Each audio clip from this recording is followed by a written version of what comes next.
ഞെട്ടിക്കുന്ന കണ്ടെത്തലുകൾ. 25 പേർ മരിച്ചത് ശ്വാസമെടുക്കാനാകാതെ. 10 പേരുടെ മരണം വാരിയെല്ലുകൾ തകർന്നെന്നും റിപ്പോർട്ട്.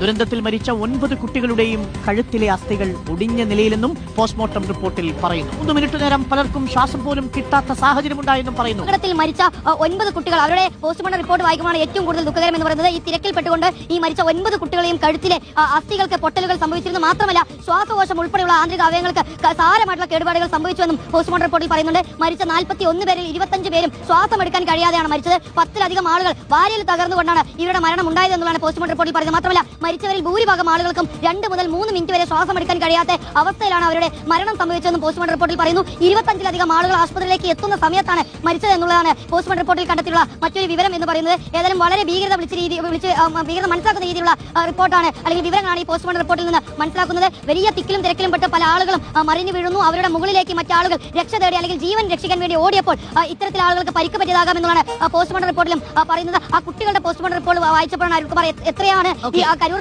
ദുരന്തം ഉണ്ടാക്കിയുള്ള ഒരു ഭീകരത അല്ലെങ്കിൽ ആ ദുരന്തത്തിന്റെ യഥാർത്ഥ ഭീകരത നമുക്ക് മനസ്സിലാക്കാൻ വേണ്ടി കഴിയുക. കുട്ടികളുടെ കഴുത്തിന്റെ എല്ല് പൊട്ടിയിരുന്നു, അതിനോടൊപ്പം തന്നെ ഇടുപ്പൽ ഉൾപ്പെടെ തകർന്നിട്ടുണ്ട് എന്നുള്ളത് പോസ്റ്റ്മോർട്ടം റിപ്പോർട്ടിൽ പറയുന്നു. ശ്വാസകോശം ഉൾപ്പെടെയുള്ള ആന്തരിക അവയവങ്ങൾക്കും സാരമായിട്ടുള്ള കേടുപാടുകൾ സംഭവിച്ചിരുന്നു എന്നുള്ളതാണ് പോസ്റ്റ്മോർട്ടം റിപ്പോർട്ടിൽ ഇപ്പോൾ കണ്ടെത്തിയിട്ടുള്ളത്. വളരെ വലിയ ദുരന്തമായിരുന്നു കരൂരിൽ സംഭവിച്ചത് എന്നുള്ളത് സാക്ഷ്യപ്പെടുത്തുന്നതാണ് പോസ്റ്റ്മോർട്ടം.